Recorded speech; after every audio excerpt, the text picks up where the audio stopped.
having a moment where life is so amazing, so miraculous. Not like results are everywhere, not like problems are solved, but things are starting to fall into place beyond my wildest imagination, that I'm having this experience of knowing I'm held and guided. Normally, I wait to feel this sense of relaxation or faith or chin up or relaxation until the result has happened. Still attached to the result. And one of my coaches is encouraging me to look at the source of where my lived experience is coming from. Am I sourcing my lived experience from I'm okay once I'm safe from the outside in, I'm enough when I'm praised from the outside in, and is it attachment, so then I'll be okay, or is it inside out? Am I sourcing my lived experience from intimacy with the divine? And when I'm not, I know it's because I'm attached. So one of my clients went home today from a PSI VIP weekend. It was extraordinary. I'm so good at what I do. I'm so blessed. And I was having this experience with her on this very porch. She left this morning, and every single time I get better and I add a little more. So basically there's no one on the planet that I know that actually does a report of findings of PSIs, these psychedelic somatic integration workshops, intensives, immersions, whatever you want to call them, journeys. I take copious notes. I write them after I go through grammatically so that they have no freaking memory of what went down. And there's gold. And because I'm their coach for a year, and I do private sessions and I do group sessions, and sometimes they come to the retreats, like I've got this whole container of evolution where I cannot remember what day of the week it is, but I remember what somebody said 5 years ago. This is how my brain works. And so I'm weaving, like I'm so multidimensional as it's happening. I can hear what they're saying behind what they're saying. I can feel what their body's saying. I can hear spirit, all these superpowers happening all at one time. And so I write them all out, and then I give them to them because I know they've got a 2-week period of neuroplasticity where they can literally rewire their brain. It's a very important period of time. And I take it very seriously. And I'm honored deeply the privilege to be there so intimately, vulnerably, and support their soul coming home into their body. Her soul came into her body fully for the first time ever. She's 57. It's just breathtaking. It's just freaking breathtaking. And then, so I'm getting better, and I'm listening to how can I serve them more? How can I give an even better experience? How can I take care of them better? How can I give them even better results? And I just love them so much. I love her so much. I love my clients so much. So I said in the morning, let me read it to you, and so you can have a recording, an audio recording of it, or the written of it. So whatever your day brings, you can be supported. So there she was lying down. I read it to her the first day, and then this morning I read it to her again. And I'm just so proud of being able to give her such extraordinary feedback, reflection, encouragement, and so bridge over to this wonderful podcast you're about to watch with Rebecca Reynolds, who's my client's friend, which is how I even met Rebecca. And then section 2 in Rebecca's book, The Liminal. So first instigation in your life in the process of change. Something's wrong, something's off, it's not working. But so few people, because it's so freaking scary to sit in the unknown, the liminal. How do you sit there and you just be, and you let this deconstruct, and you sit in the unknown, and you wait for truth to arise, and you integrate everything in the way of truth arising, so that metabolization can happen, and then manifestation. So Rebecca's book is what I do. I just didn't have these fancy, accurate, effective words for it.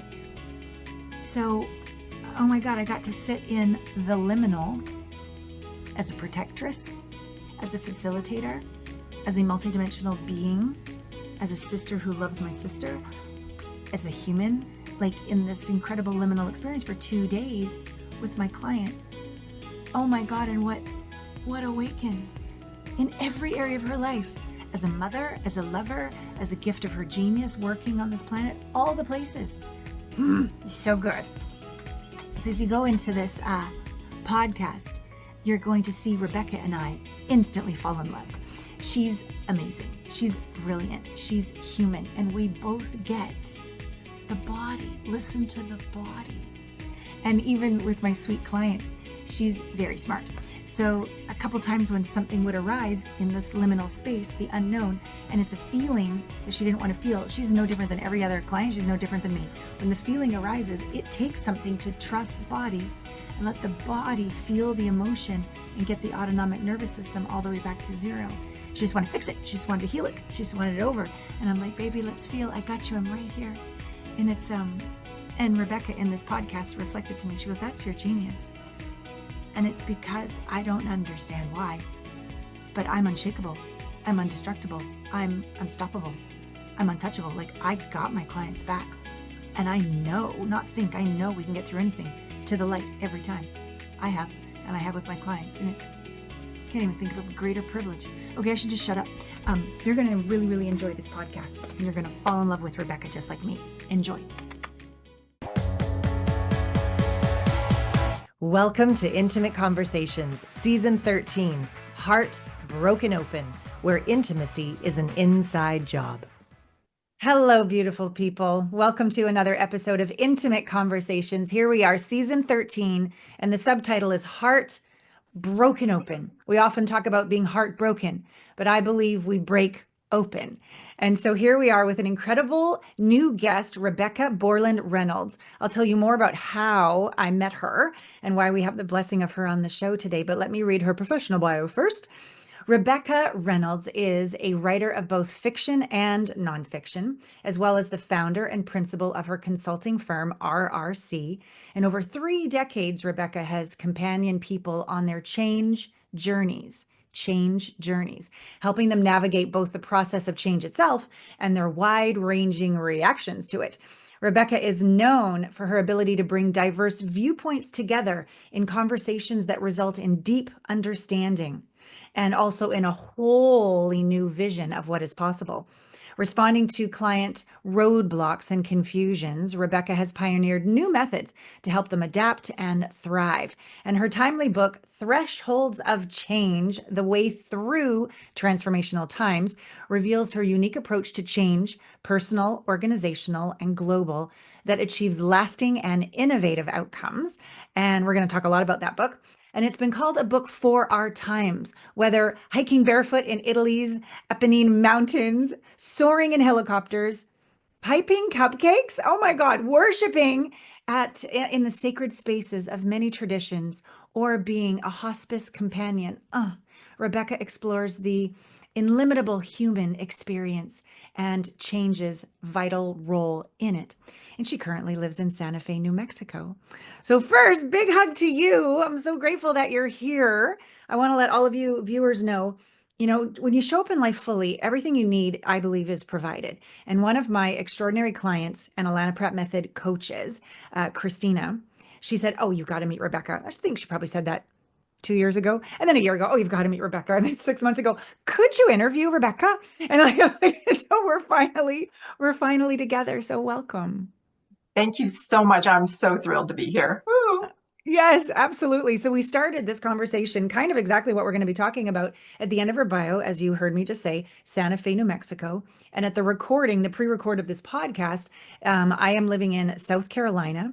One of my golden zones, astrocartography, but another golden zone is Santa Fe, New Mexico. And I was sharing vulnerably with Rebecca, I'm okay here, but I don't love it. I don't hate it.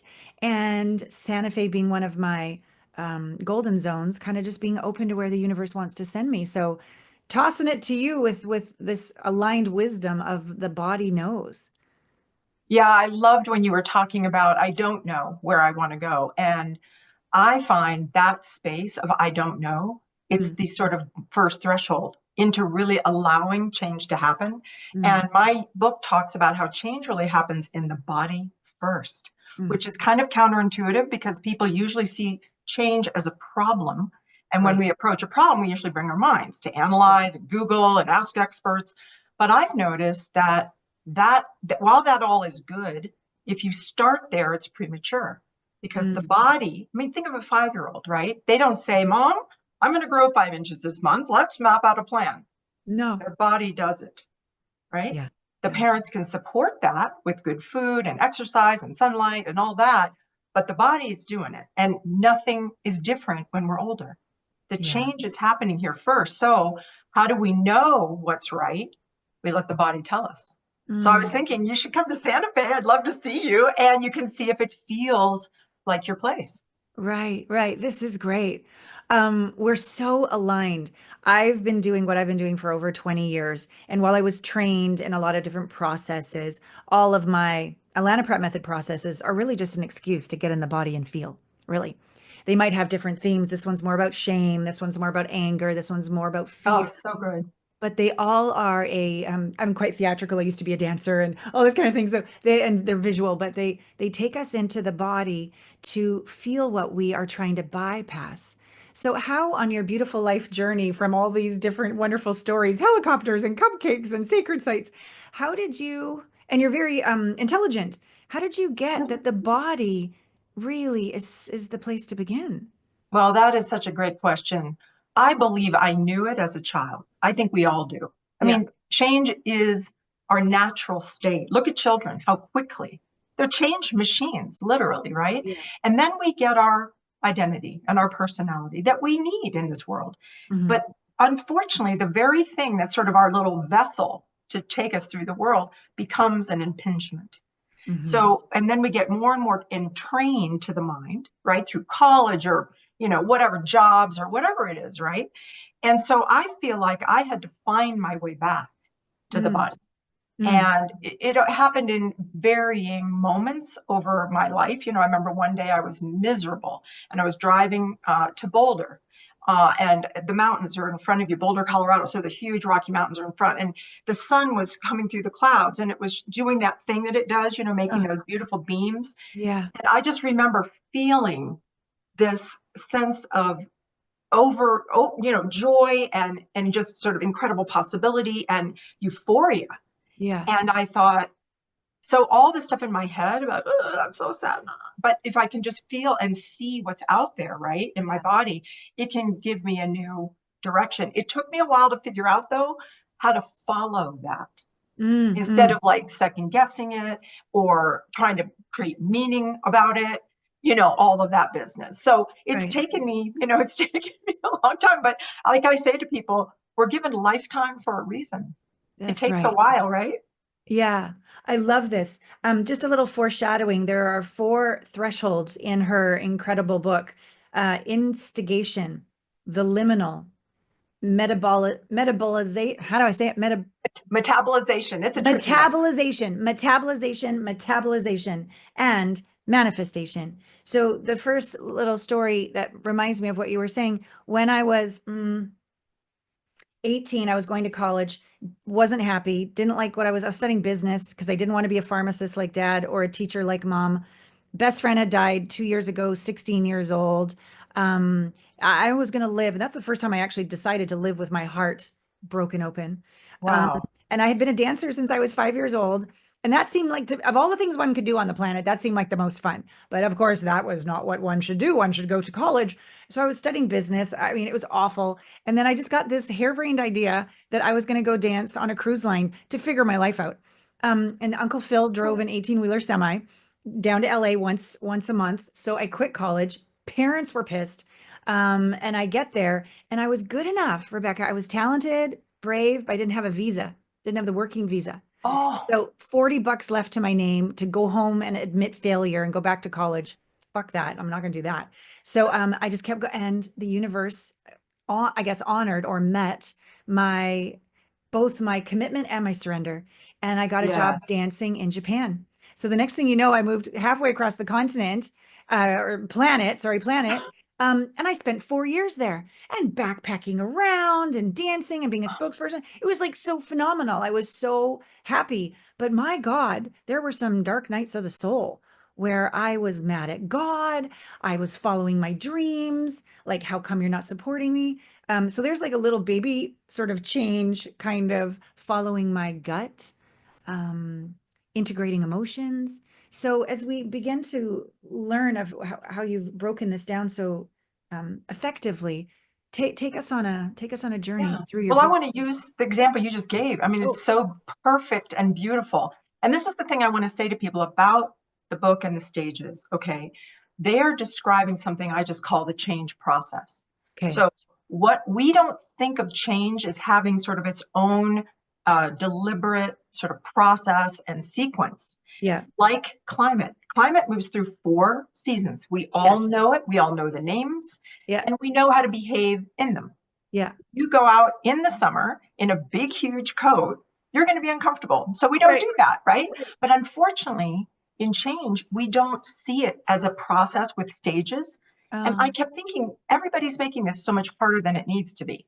yeah. So over 30 years of working with all these different change projects, I went, I'm totally using something with my clients that's helping them to adjust. So Yeah. that's what the model is. That's all Mm, it is. mm, And so what I just want to say is I notice that when people learn it, they're recognizing it. It's affirming, saying to them, hey, I did great there. I didn't realize I did great because there was no name for anything, mm, right? mm. So you just are describing the 4 stages perfectly. So let me just use that. Okay. So you're Awesome. you're sitting in college, right? Okay. Yeah. And you're feeling not vital, not Yeah. connected. There's something wrong.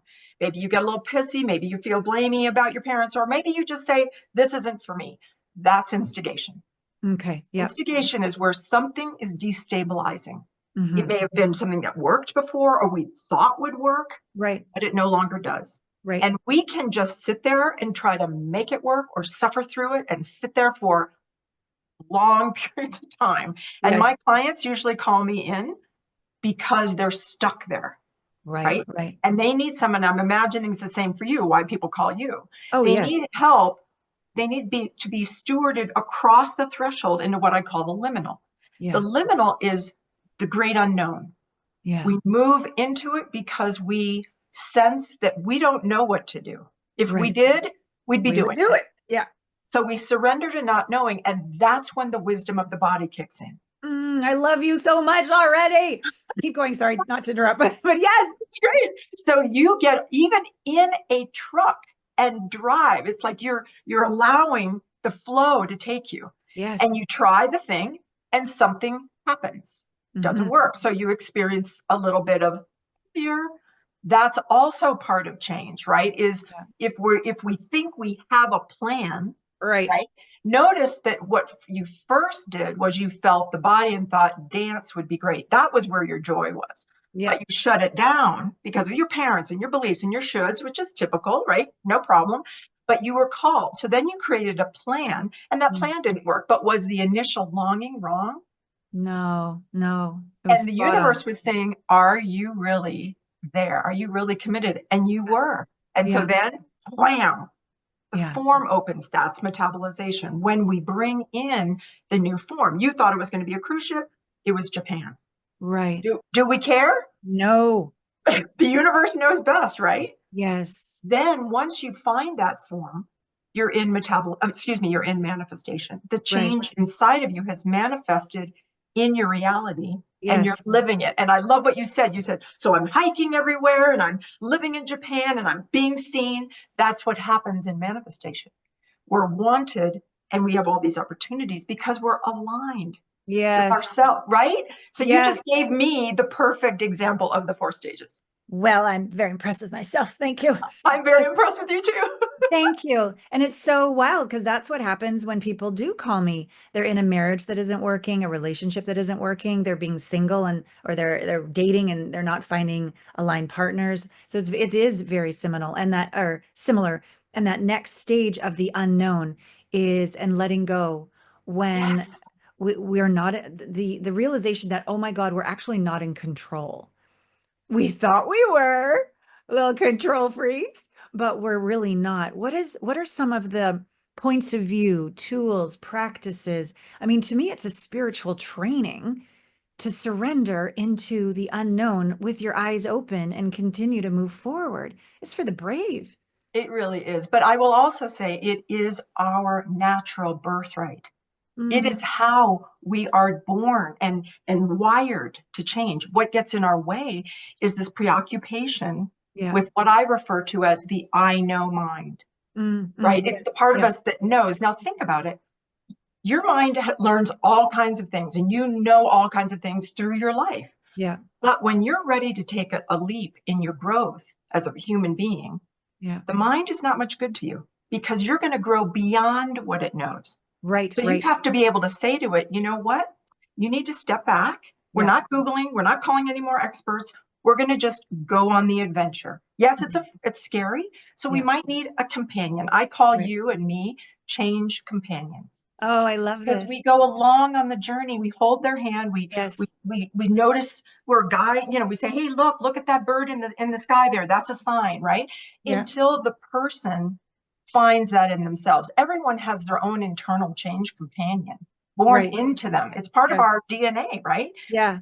But we've gotten all bollocksed around, twisted around, thinking, oh, we hate change. It's like, no. The I know mind doesn't like change. Why? Because change is going beyond Yeah. what it knows, right? Yes. And it's Yes. going to try to keep us in the area that it knows. It's not Yeah. bad or evil. It Mm. just wants to take care of us. So we need to say to it, yes, I get that I'm moving beyond what you know, and I get your warnings. Thank you for them, Yeah. but I'm moving anyway. That's Yeah. what you meant by with your eyes open. You don't just Yes. throw yourself into change. You don't hope for the best, like throw yourself over a cliff.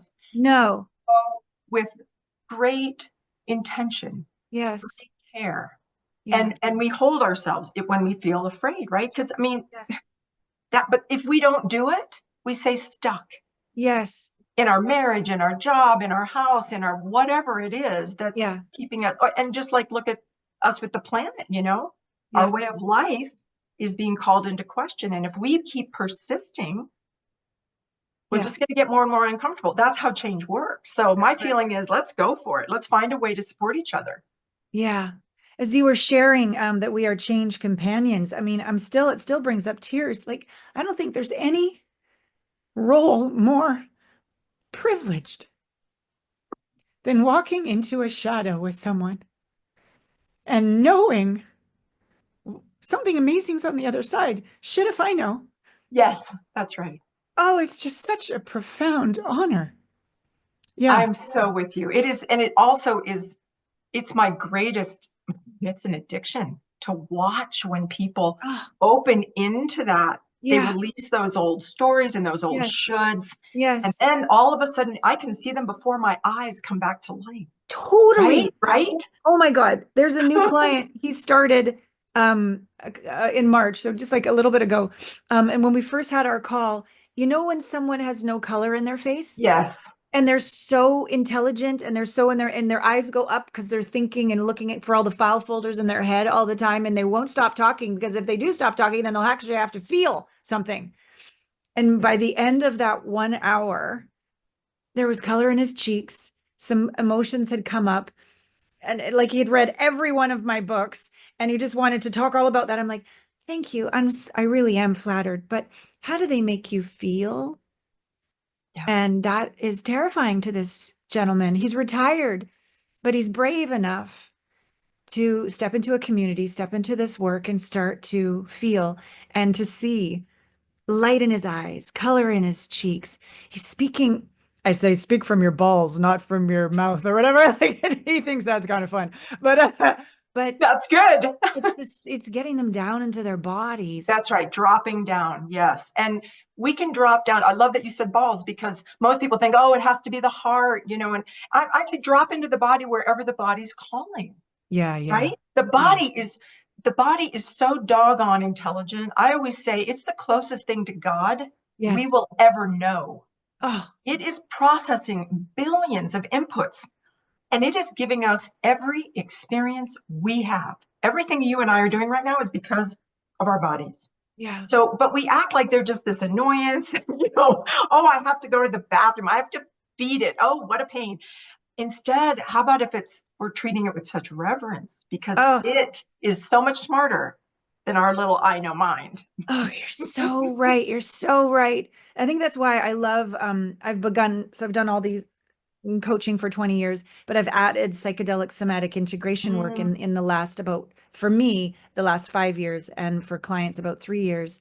And it's just a very low dose of medicine, one-on-one work, blindfolds, just to help them get out of that, secondary consciousness of the mind and yeah. just feel their way. And I say trust body, and just those two words put beside each other, trust body. There's the body's what got me in trouble. Body's what got me raped. Body's what Oh, got me to when it comes to relationship, like I was so intoxicated by her. I just had to marry her. Like they have a negative relationship. Yes, you got to feed it and exercise it and all the rest of it, but it's too fat. It's not sexy enough. It desires sex in a way that is taboo. It likes a right. different gender. It wants to wear these clothes. It gets nervous. It gets anxious. It gets tongue-tied. Like there's such a negative relationship. And for me to come home to my body, I was obviously a dancer, so I started off, thank God, having this beautiful relationship. But when we really trust an emotion to go all the way into integration, the path is scary. The path is uncomfortable. Rage, terror, fear, Yeah. shame, self-hatred. It's all in the body. So they've made this assumption that body bad. And so for me to say trust body is like, oh, hell no. And it's really a transformation to be able to have it be your best friend, have it be God, goddess, right? And Right. and one way we can do it is to remember Yeah. the change, because all change is not, very difficult, challenging, full of grief.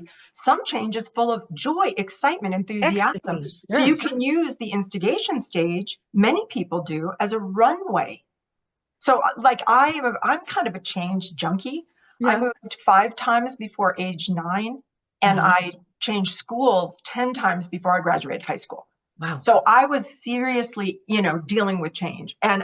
And when I was young, it was hard for me. But as I got older, I started to Yeah. notice. Feel like I was in sort of an advanced early training for change. I Oh, bet you were too, Alana. I bet our So souls knew what they were doing. Yeah. what I started to notice was there's certainly a pattern here.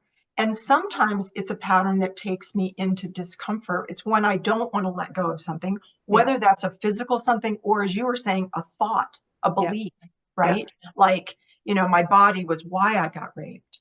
Right. That's a really intense belief Yeah. that we need to drop I bet. into and really feel. And there's probably a lot of forgiveness that needs to happen. So Totally. I am so happy to know about you because you asked me about practices, right? Yeah. And I would say that depending on the change, Yeah. right, and our readiness, we need different things to support us in each of the stages. Yeah. But I also want to just be very clear. We have all gone through this process millions of times in our lifetimes, many of which we enjoyed. So Mm. change is not always, and I just want to make sure this is clear to people because Yeah. once they can find the joyous changes and how they Right. went through them, and I Yeah. would Yeah. say yours with the Japan dancing experience Yeah. was not, oh, horrible, like, I mean, you did have some things, your friend died, and that was very difficult for you. But I'm saying, that one was more just about, do I have the courage to follow what's Yeah. in me, right? Yeah. Yeah. If we go on a trip, if we're going for our first time to Europe or something, Yeah. and we're getting all excited, we work with the travel agent, we plan it, and that's also the change process. And Right. look how Right. much we're excited. We're going to a place we've never been before, Yeah. but instead of being terrified, we're excited, Totally. Or right? like a wardrobe redo, right? Absolutely. Or a home where we want a new home or we're fixing our house. Yes. So I just want to be clear. It's if we know that the change process is all about how we Mm. approach it. If Right. we're excited about the change, it's great. If we're Right. not, it's going to be harder. Yeah. That's it. Yeah. I'm curious with your clients because you have more, tell me if I'm right here, more business oriented changes are your clients. Is that true? I would say they're groups. I work with large scale change, meaning many people. And I always liken myself to a conductor. Ah, A great. conductor works with the entire orchestra, but also Orchestra. with the winds and the strings and the Yes. timpani, and also with the individual musicians. Right. So I'm working at the individual level because each individual is changing in that larger organizational change, whether that's a Yes. personal change, like maybe somebody's going through a divorce, Right. or they've got a health diagnosis, or Right. they're getting ready to retire. Those things will impact that larger change that's happening. Yes. And so when I started to notice that, right, I realized that's one of the reasons we have a hard time making change happen well, and what would I say, as sort of productively as it could in our organizations, because we're not understanding that dynamic. Right. Right. And we're also trying to think our way through it. Right. In the work world, we are very, all right, let's solve this problem. Who's got a good plan? You know what I mean? Instead of, we have to bring the organization into the body as well. Yeah. Yeah. In fact, corporation comes from the word body. Right? Really? Yeah. Oh, like the corp, right? Of course. Yeah. Corpus. Yeah. Yeah. Ah. Yeah. Oh my God, that's amazing. You're so right. I learned strategies to bring groups through those stages that were fine with them. I mean, some groups are willing to do some sort of weird and woo-woo things, but others, I mean, I had one guy say to me once, I don't play games. I don't do that kind of thing. And I was like, okie dokie. I got to figure out another way to bring him there. No problem. How did you do it? Well, I found that a lot of our barriers to change have to do with our inner mind. We've outgrown the things that we know that were perfect for us before. We just outgrow them. That's all. Just like pants. You don't cry when a 5-year-old grows their pants. You go, oh, okay, they've grown. Go get some new ones. Right. But we outgrow our thinking and our beliefs, right? Yes. Yes. So what I find, I can get people to move across into that unknown if I start asking the group together for their history. And I welcome everything that comes. It's not about regret or finding solutions or whatever. It's about approaching all of whatever's happened. That may be, some of it's good, some of it's not good, failures in there, shame, all that stuff. We talk about it, and I'm modeling for them the way they want to be with themselves, which is just welcoming the things, being curious, not having any judgment, not going, oh, that's terrible. Of course, reacting when they've had something painful, reacting with compassion, that's different. Slowing down, maybe taking a break, right? Yeah. But everything that's said and everybody's experience is welcome. And through that, and you never know how long they need to do that. Right. Right. But over time, they will get to the place where they'll realize their own beliefs are limiting them. And how do I know that? When somebody says something and it causes laughter. That's the sign that there's been a little bit of a release. An opening. Yeah. Yes, exactly. Laughter is the divine coming in, saying, we can let go. Like, right? If somebody can laugh about something, some aspect of something that was highly traumatic, they're moving through it. Oh, and I'm not saying you make them laugh. I don't tell jokes. That would be ridiculous. It's about allowing that processing and that unfoldment, and that also doing it in a group where they're supporting each other. Yeah. I mean, it's so beautiful. At first, you'll have people who are very uncomfortable.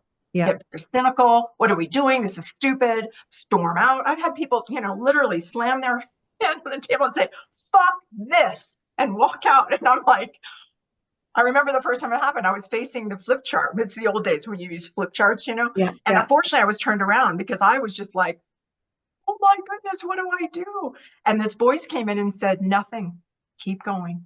Yeah. So I just turned around, held the space, keep talking. And within 10 minutes, the fellow was back in his seat.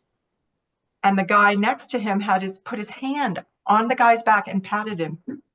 I didn't have to do a thing. Oh. But if I'd stopped and made a big deal and then gone out and tried to, work with him, I think sometimes that's called for. I'm not saying nothing is ever always the right thing, right, Allana? You know this. Yeah. Right? We work with what's in front of us. That voice would have said, he's never been heard as a child. His feelings were made wrong as a child. That's probably how he talks to himself in his head all the time. Maybe the voice would have said he actually needs someone who cares to That's follow right. him, right? That's right. But the voice said, which is always be in the present moment, and every moment's a new moment, and every group is a new group, and every dynamic's a new dynamic, to go, just keep going. And Yep. maybe that was his strategy to get out of feeling.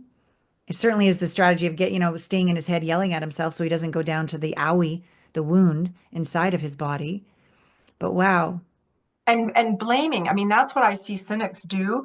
And we've all been there where a change happens, it's coming in, and we've been so heartbroken in the Yes. past. We've Yes. tried before to change, it hasn't worked. And so we begin to get very, very cynical and bitter. And Yes. that behavior that comes out of that, and I talk about this in the book, is really unpleasant. And it took a lot for me to not take it personally, to not, because I'm bringing the process, right? And they're Sure. going, "This is stupid. Who does she think she is?" And I'm Yeah. like, "I'm nobody. I'm just here, working with the group, right? So Yeah. Yeah. whatever the group wants." And what I noticed was that man bringing himself back Yes. was him beginning to trust himself. Yes. If I went back and got him, and then I'm doing his work for him. And Yes. I think that the intuition was, or the direction, really, it felt like Yes. direction, was Yes. this is what this man needs in this moment. He needs to Correct. stand up for himself, right? Correct. Yeah. He needs to, instead of you saving him and him being the victim, he needed to save himself, stand up for himself. And Yeah. then look what happened with the group, right? Then Yeah. all of a sudden, and this guy had been sort of the asshole, like, nobody really Okay. liked I him, can imagine. Yeah. That right? behavior. Yeah. And then all of a sudden, right? He's a part of the group. The guy's putting, his hand like this and patting him. And then he started being productive and working with us. And he was brilliant. Oh, Everybody knew he was brilliant.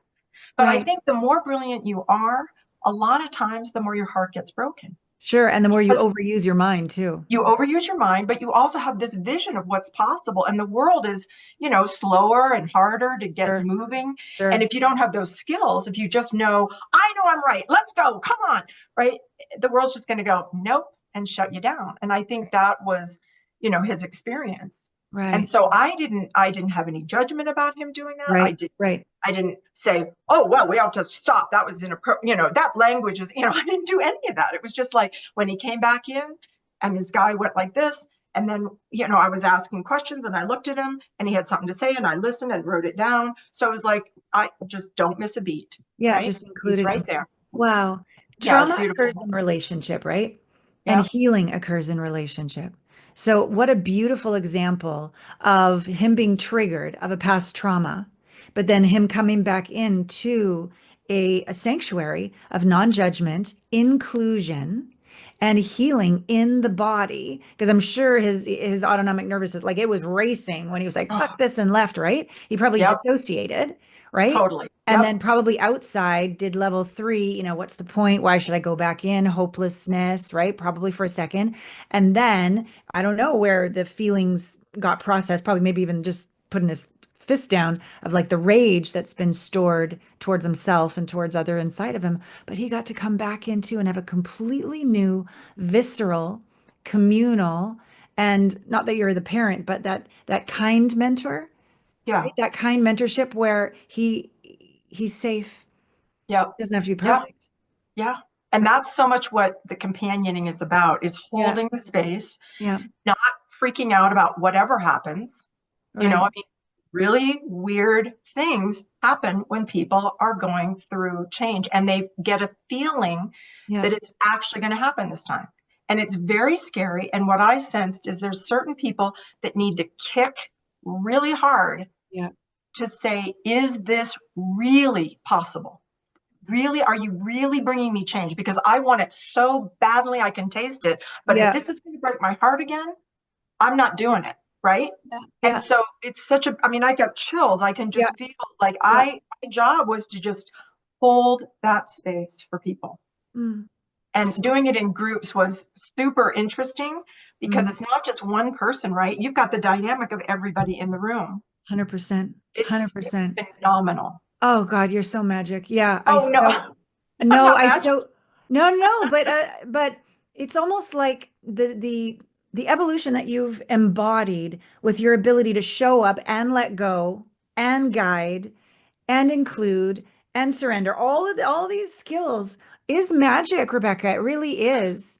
And it's more about who you're being than what you're doing. And That's that's right. another step of evolution for us to go, wow, my knowingness, my body's knowing, spirit in as and through me is actually a million times more potent than my sweet little file folders and my brain figuring something out, trying to look good and be superior, be right, all of that. And No, I did all of that, right? Because I started this work very young. I only had 2 jobs out of college before I started my consulting business at yeah, 29. yeah. And so I was so much younger than everybody. I mean, having this gray hair really helps.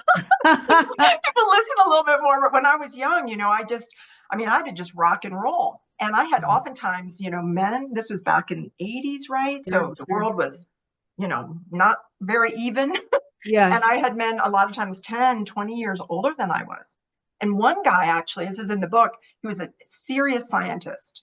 And I am totally a humanities person, right? I'm a writer and I did arts and culture. And, so sciences for me were my zone of like, ugh. But I got called in to do a lot of work there. And I knew it was my growth, right? Yes, These yes, are yes. just people. Can I relate to them, right? Yeah. So anyway, this guy, after working with his team for a week and we got a breakthrough, he came up to me at the end of it and he said, he was the one who had hired me. So he had an intuition that I'd be able to help. And he said to me at the time when he hired me, oh my gosh, I don't know what to do. It's just broken. And so I come in after a week's meeting. We went on a retreat away from everything, which is Mm. really important for the liminal a lot of times. If you're going into deep change, you Yeah. need to get out of your normal place. Environment. Yeah. Yeah. Yeah. So we went to Shenandoah National Park. It was beautiful. And after that week, he came up to me and he said, how is it that you can be smarter than I am about something I have spent a career pursuing? Mm. At the time, I didn't know the answer. Mm. I thought, I don't have any idea. And I didn't want him to feel badly. So I said, oh, just, I don't know anything. I'm ignorant. So the questions I asked were just new because of that. So I kind of did a self-deprecating Yeah. answer to Yeah. put him at ease. Yeah. But the question was one of the most valuable questions of my life Yeah. because I thought, am I smarter? I don't think I am. I mean, this guy's a PhD. He's brilliant.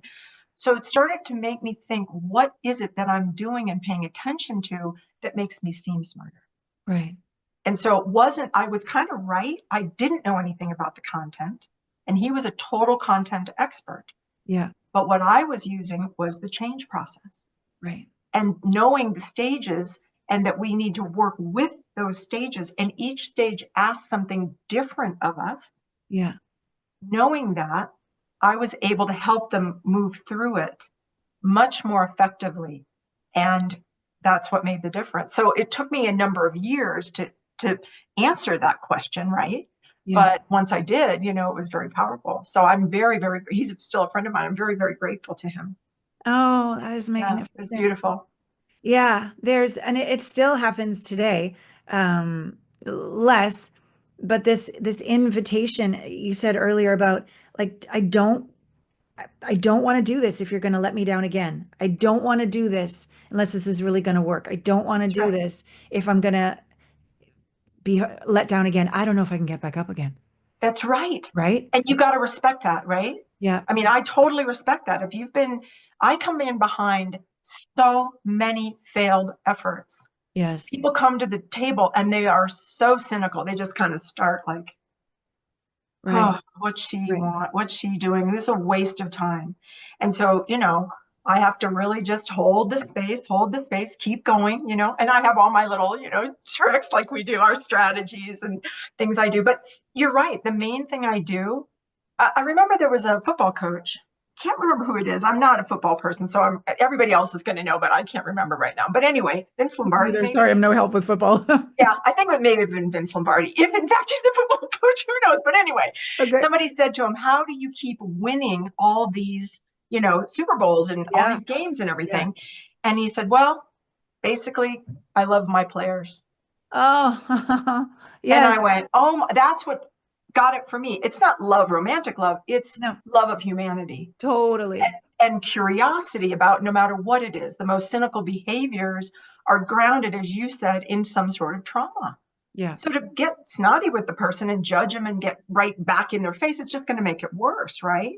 Right. So sometimes they need direct love or compassion or whatever it is. Other times they need to be left alone so they can, figure it out. But you hold the container so when they come back, they're welcomed. It's not like Yes. they're shamed for what they just did, right? That would be Right. silly. Right. So I think it does boil down to a very basic human element, which is a love of the human flourishing process. Totally. I'm in love with that, Yeah, so am I. I right? think I was maybe a coach for 4 or 5 years, and I was following the protocol that I'd been trained in to take them through over a series of 6 sessions. And I just remember one just saying, I don't like this. And I said, okay, I'm just going to give myself permission to love them. And it's almost like a Shazam happened. Like I up-leveled in my dimensionality, or I opened up a portal to have God divine in as and through me. And then I had similar things like, how did you know that? No clue. That wasn't me. That was the divine telling me something, Yeah, right? yeah, Getting yeah, out of the way, yeah. surrendering, and truly loving them. And it just as moved as I was a moment earlier of like, what is there a greater privilege than to love somebody through darkness to the light? And and then the other half of it for me, the sad part is I know if we the change process we're calling it for you with your wonderful book, but if we go, for me I see it like the body's autonomic nervous system. If we just feel it all the way, we're not only going to get home, we're going to be one with all there is, wisdom galore, completely embodied, empowered. Like I know this, I have zero doubt. And when those stages of fear are too much and they walk away, it's very painful for me when I love them so much. How has that ever happened where a client has just, they don't want to go any further? Or, Oh, well, it happens pretty much with every client. I mean, I mm, hold the highest poss- open space, possibility. whatever Yeah. they want to do, right? Yeah. Yeah. And also, I've noticed that the clients, because of my own growth, they go farther than they did when I started Mm. because I'm a bigger vessel for them. I'm not afraid, Yep. right? Yep. So Same. wherever my limits were Yep. their limits. That's why Yep. we outgrow coaches, we outgrow Yep. consultants, we outgrow stuff because Yep. we get bigger than I've done it many times. I had a, therapist or coach or whatever who was great for Sure. me in my 20s. And then I Yep. went, No. not great for me anymore. And Yep. I started thinking, what's wrong with him? Oh, well, I grew. He served his purpose. He helped me grow, Totally. right? Totally. Yeah. So I realized that it was my job to hold the biggest space I could. Yeah. Yeah. And then you also be very sensitive to when they're finished, right? With Mm, that one, right? mm, And nobody can go into that kind of deep change and live there all the time. It's exhausting. yeah. It's literally one of the most exhausting things, change. Look at a child, when Yeah. they're growing their body, Mm, they're exhausted. That's why they just conk out, right? right. And you're Right. like, whoa, you can carry them around the house, talk to them, and they don't notice. Yeah. We're the same way. We need rest from change. That's Mm, what that fourth stage is. We're in manifestation and we're mm, using all the energy that we just used to make the change mm-hmm, to live. mm, So we're not changing anymore, mm-hmm, but we are living in the change. So we mm-hmm, actually have a ton of energy for living, but we can be very fatigued at sort of a psychic or spiritual level because mm-hmm. of the change process that we've gone through. Now, finishing a change process and getting to manifestation is very enlivening at the same time. Yes. Yes. Yes. So I want to go back and just say something to you about, I believe that your work is, and I'm so happy to know about you because one of the things that I want to work on in the book is resources for each of the stages, Mm, mm. right? If you're having trouble in this stage or this stage or this stage, where do you go for more, Yeah. right? I'm not the answer to everything. There's billions of people out here doing all kinds of beautiful things. Sure. I feel like you are really masterful and excellent at moving people from that instigation stage into the liminal Mm-hmm. and really feeling at home and safe, because that can be a very scary place, the liminal, right? It's Yeah. the great not knowing. It's the great dark night of the soul. It's the great, Yeah. sort of you're formless, right? You're without Yes. whatever that was that you let go, but you haven't got the new thing yet. Right. Right. And we need to hold ourselves there and be Yes. held there because that's where the changing is happening. If we rush right out and get another relationship, Mm-mm. No. right? We're Same right person, back. different body. Yep. Yeah, Yeah. you know that. So I just Yeah. think your genius Mm, is there, and it's deep, and it's so beautiful, because I just feel like that's what people need. It's the hardest part, right? yeah. Is moving across that from instigation to, and then the other, sorry, let me just finish my sentence. Moving Mm, from instigation into the liminal. What I also want to say is important is, once you've been in the liminal for however long you needed, and everybody's different. yeah. Like, I mean, we can go into the liminal, drop in there for a day. Right. Some people call it a bad day, right? It might not have been a bad day. It might have been you needed to drop down in. And Yes. so you Yes. stayed in bed all day. You watch movies. Who knows, right? One of those Right. days. It's okay. Follow your body. Yes. Yes. But we also want to notice when we're coming out. Right. And that's usually a behavior that we've always wished we had. Like we wouldn't get triggered or collapse when somebody says something to us. And all of a Mm, sudden we do it. mm, And we think it's an anomaly. It surprises us. It's like, I can't believe I did that. That's why we even say it that way. mm-hmm. What I do with my clients is say, instead of saying, I can't believe it, or how weird, or whatever, I say, that's the beginning of the Mm, change actually manifesting. mm-hmm. So we want to treat those little, moments of epiphany Yeah. as the seeds, and be Right. very, very nurturing of them and acknowledging of them. Right. Right? Instead of going, how weird, or that, you know what I'm saying? Do you know what I'm saying, I right? totally know what you mean. Yes. Could we talk for 3 hours just do you have the time today? Because I work with, God, I'm enjoying myself. Um, so for me, my example that just happened over the weekend was, so I'm masterful, I believe, at holding people in the liminal because that's my wound and where I go to for my coaches and how I've developed that within myself. So, Mhm. and one of those practices is really trusting as an embodied lived experience that the universe has my back and I can't fuck it up. And so, because I'm pretty sure my brain tells me all the ways I could definitely screw it up. Right. So there's Right. an interview at 8 a.m. last Sunday that my staff told me about, I think on like Wednesday. It's in my calendar, but I don't normally look, what the next day holds over the weekend. I do that during the week. So I went to bed, Saturday night. I didn't set my alarm and I wake up and my cat's on my chest and we're like, oh, having a great morning. And then I'm like, oh, it's time to get up. So I bring my phone. Oh, I should probably bring the charger and put it in and I literally plug it in and it's got a Nashville number of like a radio station and I'm like what I Uh-oh. still didn't remember and I turned like answered the phone. It goes going live in 3 2 and I Oh just my I had and this is what you just said, like when instead of calling it weird or bad, I really am grateful for your shift in point of view or perspective right now, because I noticed in my body none of the butterflies happened, none of the freak out God. happened. I was Mm. calm.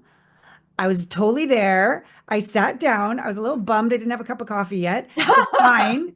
I had a great 30 minutes live on this radio station. I had so much fun. And then when I put the phone down, it was one of those moments of like, okay, the divine's got you. Do we need to have a better example? You Exactly. can't mess it up. Trust your intuition. You're totally fine. You got this. That's so Um, beautiful. That is the I had it in I mean, almost exactly that same experience. Tell And me. I got this, well, I don't need to go into it, but it was very, very similar. I mean, I was dead asleep and I had a big meeting I was facilitating on Zoom. And Okay. I woke up it was starting at 8. Yeah. And I woke up at 8:01. And it Oh, was live Zoom. So I went into the bathroom, I put my hair up, I got my lipstick on, I put a shirt on. I don't even know what I had on underneath, right? I raced in here, turned it on, bam, started. Nobody even noticed. And right. I just ran that meeting. It was all fine. Everything was great. Everybody's laughing, having a great time. I get off there and I'm like, I did the exact same thing you did. I went, okay, get it. Your job is to be present, and you can be present without anything. It's just right there. It was Yeah. so affirming, right? Right? Yeah. Because I mean, oh, when I was young, I mean, I would prep for months. Oh, Every little tiny, I mean, oh, what a control freak, right? I right. was Oh, terrified, but I totally was same. terrified. That's why. Totally same. Totally Yeah. same. Yeah. Yeah. And so that again, this conversation is so nourishing on so many levels as we sort of circle back to where we started, like where am I going to live in a month? It has been making me scared. I really like it when I know where I'm going to live. Who Um, doesn't? and That's a big one. if I knew where, I get shit done. I would like execute it. So this is a wonderful reflection. I think what I'm going to do actually I've actually got Kristina coming tonight for another VIP weekend, the beautiful goddess who Awesome. has introduced us. But Perfect. um, I think I might even invite us both to dance and let the unknown dance us. Oh And my gosh, that is so, there's so many resonances between us. It's just beautiful. In my book, I talk about dancing mm, and using dance very specifically in the liminal and in metabolization. It's different. So oh, when my father died very suddenly, so I sorry. think I was about 40 or so, Wow. and he was just, my great love. And he Oh, died just one day. He was playing softball, and we found him, laying in the field next to where the baseball softball was. oh, Anyway, I'm sorry. no, it's all good. It was beautiful. He had a beautiful death. He went the way he would have wanted to. Oh, But I was really, really, really grieving him. yeah, And I had never had a loss that big in my life. My dog had died, my beloved dog had died about a year before. So that was a great preparation. But this yeah. was on a level of magnitude A I whole just other didn't. level. Yeah, yeah, So I followed my intuition and I started listening to music that yeah. he listened to. And that Nice. brought me so deeply into my grief. It Yeah, was so much, I couldn't handle it. So yeah, I started to get up and move, yeah, and then I started to dance. So I yeah. would dance that grief out of me. I could Mm, feel the energy, yeah, moving. So that's one place I use to talk about dance. And then the other place is when we're metabolizing. So mm, in metabolization, the changes happen in the body, but mm, the mind hasn't gotten it yet. It's the mm, mind is realizing the change in mhm, metabolization. So we're playing with, is this the right form? So you mm. might go through dating, or you might try different places, cities to live, right? And you're Right. feeling into it. Yeah. And that energy of metabolization is very fizzy. It's like bubbles. Mm, That's why we drink champagne when things are new, because it's like, ooh, it feels exciting, right? mm, But it mm, can also feel scary mhm. because we don't know. We're not solid yet, right? Yeah. And so people can often rush Yeah. for something because they Yeah. want to feel that solidity, right? And I I know get you. that. That's Yeah. right. So dancing Yeah. and silly dance, like dancing Uh, to music that you listened to as a child, uh, right? Taking you back to your joy and yeah. letting your body move that change so Yes. that so it can feel and guide you to where's next. Oh, this is good. So it's Dance so party. cool that you're talking a dance party. Well, who doesn't like that? Yes. Well, I've known this breath, sound, movement, been a dancer since I was 5. Like I know that when I'm overly trying to figure stuff out, move it through my body, but I generally have it be, I guess, the tougher emotions, the grief or the sadness or the anger or the frustration or something like Right. those are normally what I use it for, or sadness. But I don't normally use it to see this. It feels like an agitation inside that I could just Mhm. just dance to the old tunes that you like to dance to, Yeah. and allow that to move the energy. Uh, Yes. And that's this is the energy of creation right, as right. opposed to the energy of grieving. It's In, different. yes, So an integration. the dancing's going to feel different and look different. I Right, mean, my clients, hard-boiled government workers, after they right. got through their liminal, Yeah, I could just feel that they had done a big thing, right? That yeah, night, yeah, impromptu party, yeah. pizza and beer, and they got office supplies out of Yeah. their offices and they made silly hats. Nice. And then they started like giving awards for the hats. And I'm looking at these people going, awesome. You could tell it's like that laughter that we talked about, Yeah, right? They're moving into, because our normal space is joy. yeah, That's our normal space. So we totally. definitely have to get through the trauma, the difficulty, the grief.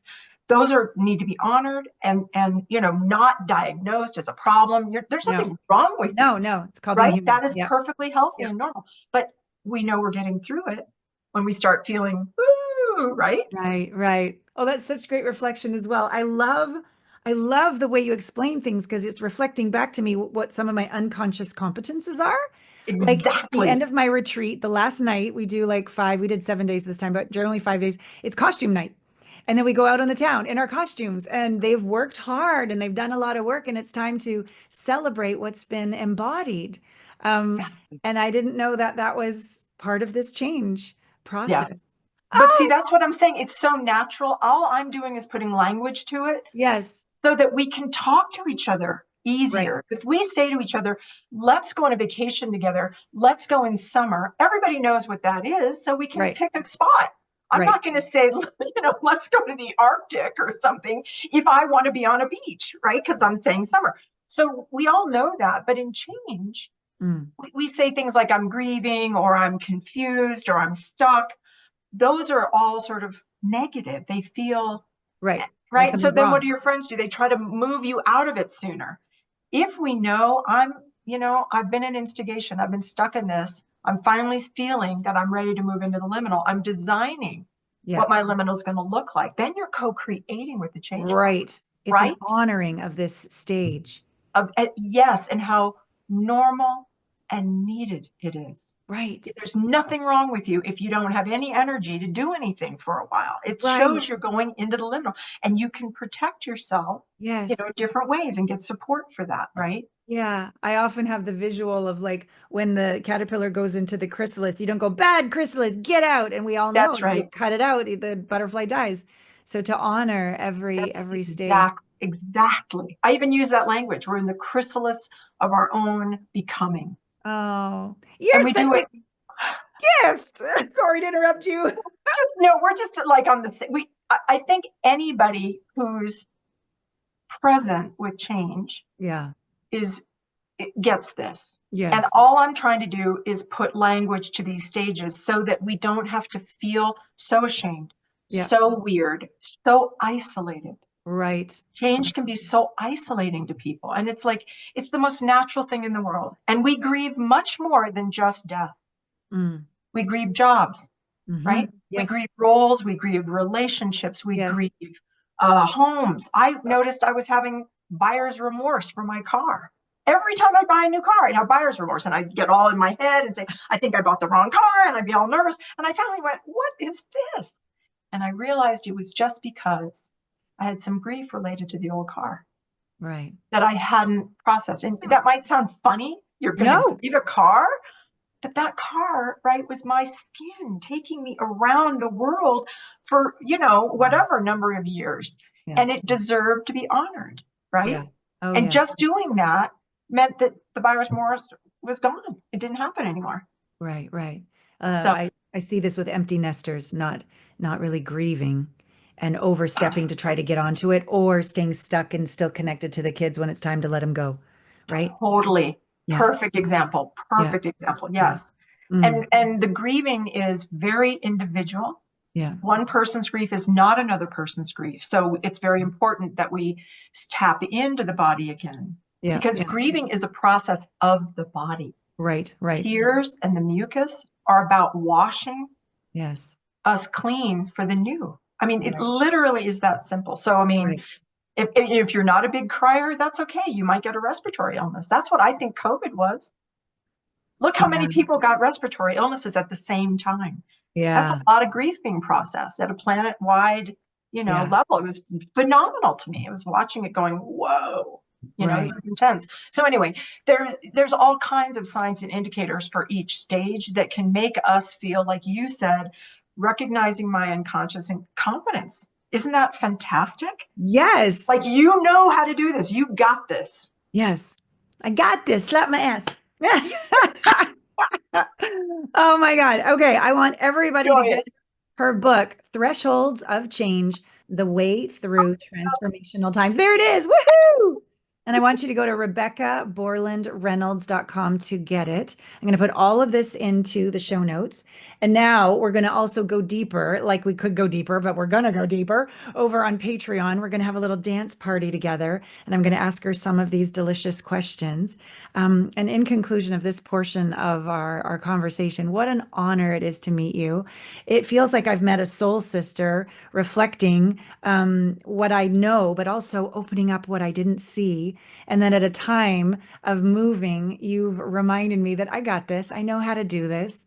And I really enjoy the change, enjoy the journey, celebrate the Enjoy. process. Yes. Yeah. And you, of all people, can do that in such a beautiful, joyous way Oh, and show us all.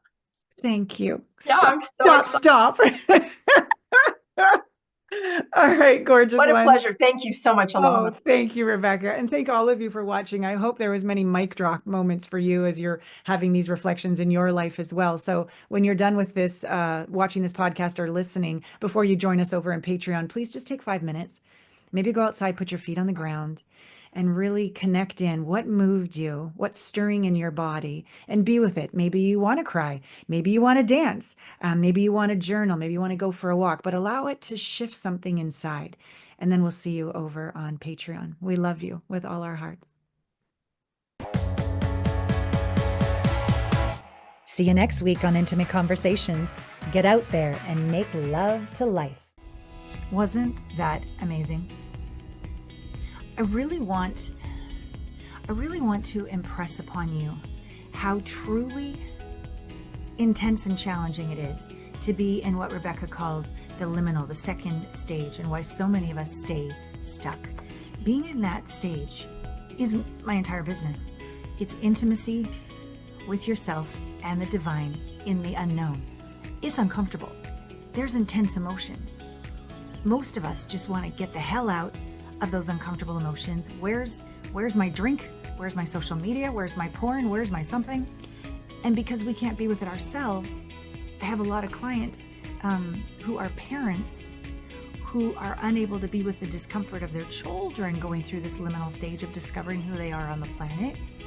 And so they save them, or they enable them, or they don't let them sit in the fire long enough to develop the inner capacity to get through their own stage of discomfort and keep finding their way. Thank God my parents didn't stop me from leaving and getting on Uncle Phil's 18-wheeler semi when I was 19 to find my way. I failed a lot. I mean, it probably was awful not knowing where. There wasn't even the internet. They didn't know how to get in touch with me. They didn't know where the hell I was. Like, it must have been really hard on them now that I think back. But it's how I found myself. It's how I know the universe has my back. It's how I know that whatever happens, I'm fine. It's how I have the capacity to be the amazing coach that I am and be in these uncomfortable spaces with my clients and know that if we feel our feelings and we sit in the fire, the wisdom from the divine is inside them, and we're going to get to the other side every single friggin' time. Through the shadow is the light every single time. No question. I have no question. And they can rest into that knowing and get through their stuckness into the life that's waiting for them. It is such a friggin' honor. And it is such a friggin' honor to know Rebecca, who does the same work more in larger systems and corporations, and I do it very intimately, one-on-one, or sometimes with couples. But I still work with the individuals within that relationship, because as fun as it is to blame the other, you basically have married your mother or your father, and enough blaming them. Time to take ownership and do your internal work. So much of the fifth dimension is ownership, responsibility, accountability. Can we be brave enough to be in integrity with our truth and stop worrying? Will they like me? Will they leave me? Will they reject? Come back inside and stop rejecting ourselves. Be in integrity with ourselves. Open our hearts. Because truth, living our truth, is like what living love is. Truth and love, same to me. So please get Rebecca's book. It's in the show notes. The link to Amazon or the link to her website. Be in touch with her if you're an organization that can just go, oh my God, I'd love her to be able to come in and help us move through. I'd watch the podcast a couple times and feel into my energy and her energy, where we are literally on the front line in our careers, being that space holder of this uncomfortable, unknown phase that stops most of us. I mean, I couldn't do it without my coaches. I've got like 4 or 5 of them right now to help me get through this incredible, bumpy, challenging world we're in right now. So thank you, Rebecca. What an incredible woman, conversation, book, and reflection of the work that I'm so blessed to do, which I love to do so much. So please follow us now over on Patreon. Why? I've created Patreon. I've waited my whole life to create Patreon. It is a behind the scenes look at what it really takes with my daily practices. I've been at this for 20 years. You don't just all of a sudden have confidence and all of a sudden have an intimate relationship with the divine. No, you fall down a friggin' load a lot. And are you going to get back up? And when you do, how do you get stronger? And do you have a cheerleader around you when you're falling down? Because most of the time, if you're falling down and getting uncomfortable, you're making everybody else around you uncomfortable, and they're like, stop it, just do something safe. Like, they're not going to be up under you to go for your dreams, to live your truth, display your heart wide open and feel the divine aching to know itself as you, as your career, as a mother, as a lover, all the things, all the ways. So that is why I created it. It's behind the scenes of what it really takes to have an intimate relationship with yourself and the universe on this planet. I also created it because all of my guests are amazing, but I also kind of stretch my guests, and in my after the show, we dance. And I also ask them on the spot questions that they've never heard before. And why do I do that? I want you to see experts wobble, where they go beyond their edge. You know that saying, dance like no one's watching. Well, everybody's watching. Can we still be free? Or do we go into any of our contorted, don't reject me things? So it's really a wonderful exploration for all of us not to be better than each other. No more superior, inferior, level, third dimension, fourth dimension. No, like, we're all together. Nobody's better than anybody else. We're all wobbly, human, vulnerable beings, and we're all magnificent, unique creatures, eccentric and only one of a kind. I want you to get a sense of that, a feel for that. I want you to be inspired by that. And I want to be able to, say more things that tend to get flagged on other platforms. So I have a voice without having to inhibit it. So that's an honor of myself and an inspiration to you. And it's a community that I choose to grow for the next decade. It's where I choose to live. It's where I choose to give. And it will be the place where I share more and more behind the scenes of when I go gallivanting around to see clients, colleagues, mentors, friends, lovers. I'm going to Spain in a couple months here, and I'm going to dance flamenco. I still haven't been accepted, but I'm thinking positive. And one of my clients is going to call the flamenco school to be sure they accepted me. I had to do a video. I don't know how to flamenco, but I watched a YouTube video, and so I kind of did my best. And I'm only applying to be in the beginner's class, so hopefully they'll accept me. But I'm so excited to go beyond my edges and to express myself